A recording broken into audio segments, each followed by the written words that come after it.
Hi hello welcome to our channel. నేను మీ సిరి. ఈరోజు మనం చెప్పుకోబోయే కథ మిస్సెస్ అగస్త్య పార్ట్ 48. కథలకు వెళ్ళే ముందు వీడియోని లైక్ చేసి హైప్ చేయడం మర్చిపోకండి ఫ్రెండ్స్. ఇక వచ్చేయండి. మరో 2 సార్లు ట్రై చేసిన తన కాల్ లిఫ్ట్ చేసిపోయేసరికి నాకు బాగా కోపం వచ్చింది. ఐ హేట్ యూ తనకి మెసేజ్ సెండ్ చేశాను. తనకి కోపం వచ్చి ఆయన నాతో మాట్లాడతాడని ఆశ. తనకు మెసేజ్ వెళ్ళిందని తెలుసు, కానీ తను చూశాడో లేదో కూడా తెలియదే. ఆ ప్రైవసీ సెట్టింగ్స్ కనిపెట్టిన వాడిని మామూలుగా తిట్టుకోలేదు నేను. బండబూతులు తిట్టాలి అనుకున్నా, కానీ నేను శ్రీధ కదా, ఎంతైనా ఇన్నోసెంట్, అంతేకాదు గుడ్ గర్ల్ కూడా. నాకెలా తిట్టడం వచ్చు? అందుకే తిట్టలేకపోయి ఏదో అలా తిట్టేసుకున్నాను. మరి ఆ తర్వాత టైం ఎలా గడిచిపోయిందో నాకే తెలియదు.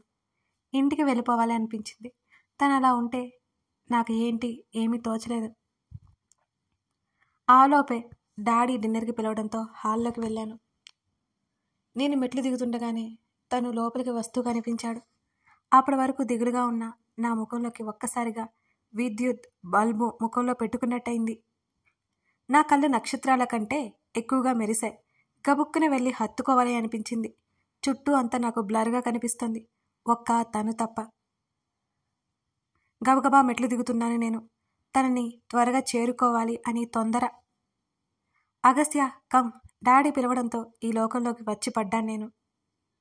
అడుగుల వేగాన్ని తగ్గించాను. తను డైనింగ్ హాల్ వైపుకి వెళ్ళాడు. డాడీ తను పక్కన కూర్చొని మాట్లాడుకుంటున్నారు. నేను మెల్లిగా వెళ్ళి వాళ్ళిద్దరికి ఎదురుగా కూర్చున్నాను. తను నన్ను కనీసం చూడలేదు. అలాగే కూర్చోవాలి అనిపించగా మెయిడ్ చేతిలో పాత్రలు తీసుకుని టేబుల్ మీద పెట్టి ఇద్దరికి వడ్డించాను. నేను వడ్డిస్తూ ఉంటే చాలు అని నోటితో చెప్పలేదు. కనీసం నన్ను చూడకుండా చెయ్యడ్డు పెడుతున్నాడు అగస్త్య. వాళ్ళిద్దరూ మాట్లాడుకుంటూ తింటుంటే నేను మరోవైపు కోపంతో ఫుడ్ మీద చూపిస్తూ తింటున్నాను. డిన్నర్ చేసిన తర్వాత కాసేపు మాట్లాడి గదిలోకి వెళ్ళిపోయారు. మేమిద్దరం వచ్చినందుకు డాడీ సంతోషం అంతా ఇంతా కాదు. అంత సంతోషపడుతున్నారో మాటలను తెలుస్తోంది. కిచెన్లోకి వెళ్ళి పాలు వేడి చేయించుకుని గ్లాస్ తీసుకుని మా గదిలోకి వెళ్ళాను. అప్పటికే తను వెళ్ళిపోయాడు. ఇంటి దగ్గర ఫ్రెష్ అయి వచ్చినట్టున్నాడు. మిల్క్ అంటూ తన ముందు గ్లాస్ పెడుతూ అన్నాను. తను మిల్క్ అంటే ఇష్టం ఉండదని నాకు బాగా తెలుసు. కనీసం అలా అయినా నాతో మాట్లాడతాడని అలా చేశానన్నమాట. నా వైపు వాడి చూపులు విసిరి ఫోన్ తీసి బాల్కనీలోకి వెళ్ళాడు. తన వెనకే వెళ్ళాను నేను కూడా. తాగొచ్చుగా, బ్రతిమాలుతున్నట్టుగా ముఖం పెట్టాను. నాటకాలు వేకు, నాకు మిల్క్ ఇష్టం ఉండదు అని కదా నీకు, చిరాగ్గా అన్నాడు. నీకు నాకు ఒక్క లక్షణం భలే మ్యాచ్ అయింది. నాకు కూడా మిల్క్ అస్సలు నచ్చదు అని వెర్రి నవ్వు నవ్వగా సీరియస్గా చూశాడు నా వంక.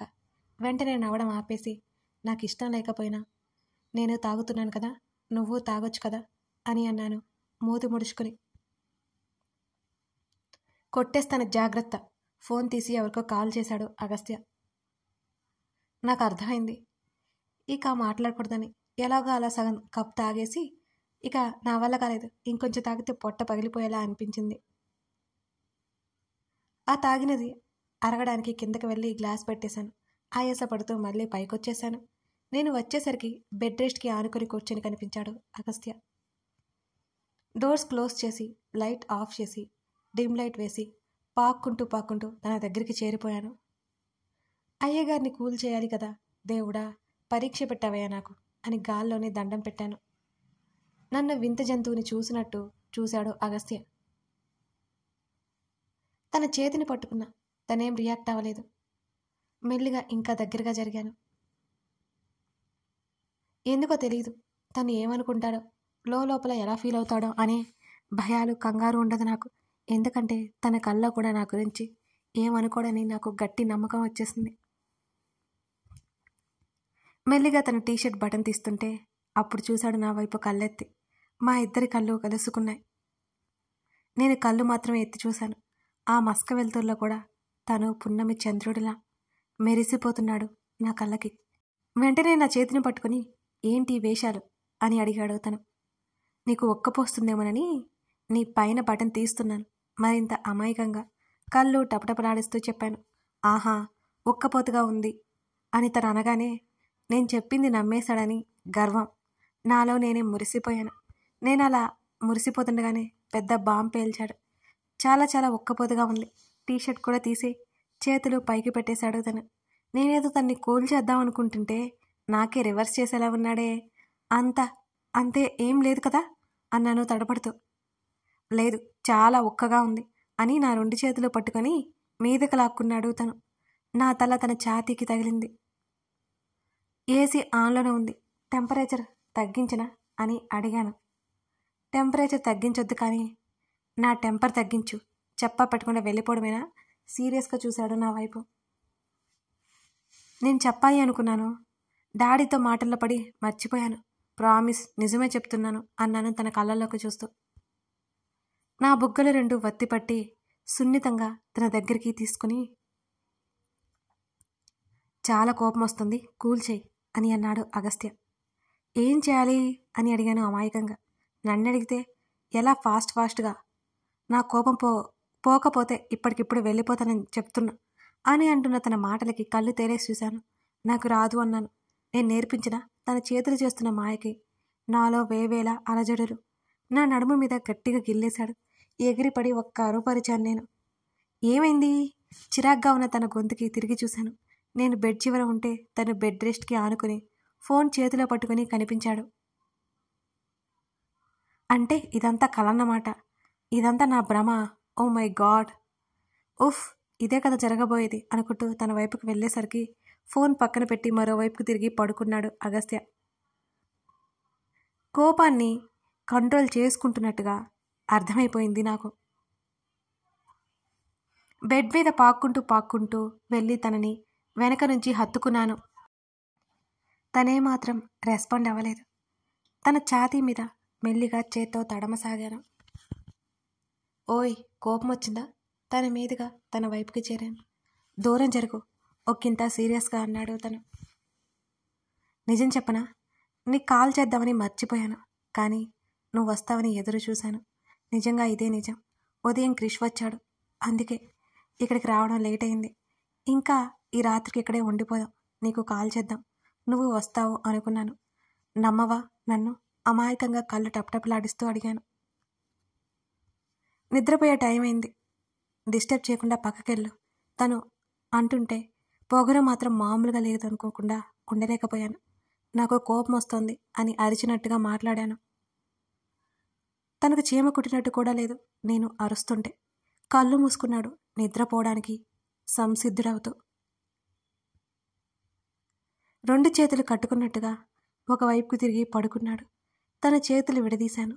తన కళ్ళు తెరవలేదు. అయినా నిజానికి తనకి కోపం వచ్చి ఉండదు, నాతో ఆడుకుంటున్నాడని నాకు అర్థమైంది. బికాస్ తన ముఖం చాలా రిలాక్స్ కనిపించింది.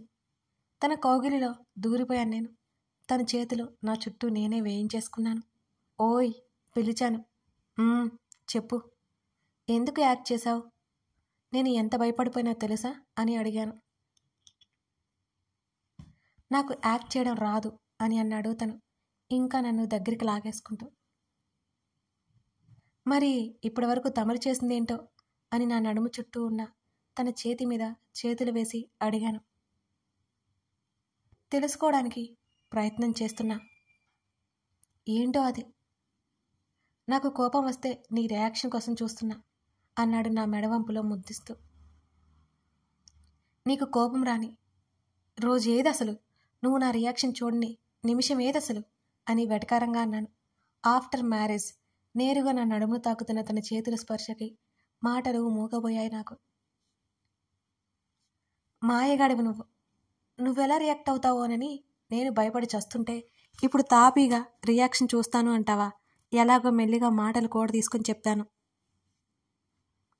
నాకు కోపం వస్తే వదిలేసిపోతావా, లేక నాకు దగ్గరగా వస్తావా అనే విషయం మీద సెట్ చేస్తున్నాను అన్నాడు తను నా వీపు దగ్గర ముఖమానించి.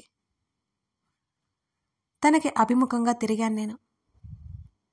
నీలాగా ఈ లోకంలో ఎవరూ ఆలోచించరు బాబు. నీ క్వశ్చన్కి ఆన్సర్ విను. నాకు పెద్ద పెద్ద డైలాగులు చెప్పడం రాదు, కానీ I love you and ever అన్నాను తన కళ్ళల్లోకి చూస్తూ. నా గుండెల్లో ముఖం దాచుకున్నాడు తను. ఎందుకు అలా అయిపోతున్నాడో, ఏం గుర్తొచ్చిందో తెలియడం లేదు నాకు. తన జుట్టులోకి వేలిపెట్టి నిమురుతూ ఉన్నాను. మెల్లిగా నిద్రలోకి జారుకున్నాడు తను. ఆలోచిస్తూ పడుకున్నాను నేను. మూసుకున్న కళ్ళ వెంట తనకు కలిగిన బాధని ఎలా చెరిపివేయాలా అనే ఆలోచనలు తిరుగుతున్నాయి నాలో. తన మీద నాకు చాలా కోపం వచ్చింది. తన మనసులో ఉన్నది ఏది బయటపెట్టడే ఒంటరిగా ఫీల్ అవుతాడు. ఎందుకు? నేను లేనా తనకి? తన సంతోషాలు మాత్రమే ఇవ్వాలని చూస్తాడు. తన బాధ పంచుకోవచ్చు కదా. ఈ సమస్య నుంచి ఎప్పుడు బయటపడాలో ఏంటో. నేను త్వరగా చక్రవర్తి అంకుల్ని కలవాలి. అగస్త్య వాళ్ళ అమ్మగారికి, అంకుల్కి వాళ్ళిద్దరి మధ్య ఉన్న ప్రాబ్లం ఏంటో తెలుసుకోవాలి.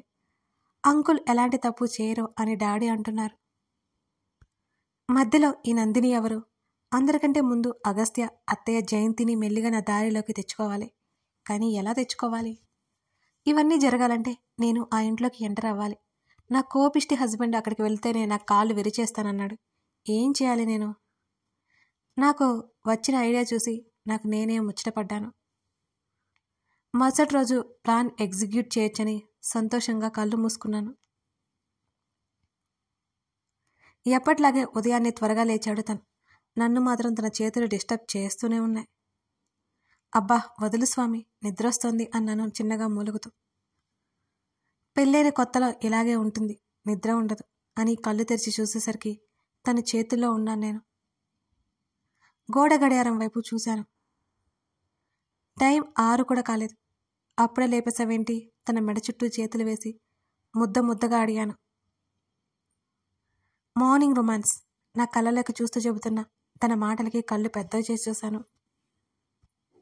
అప్పటికే వాష్ డోర్ దగ్గరికి తీసుకువెళ్ళిపోయాడు తను నన్ను.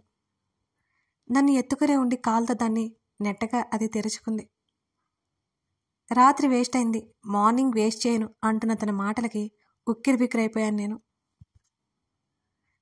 వలువలు దూరమై జరకాలాట మొదలైంది. పూర్తిగా తన మాయలో పడిపోయాను. అనురాగమూర్తి అయిపోయాడు తను.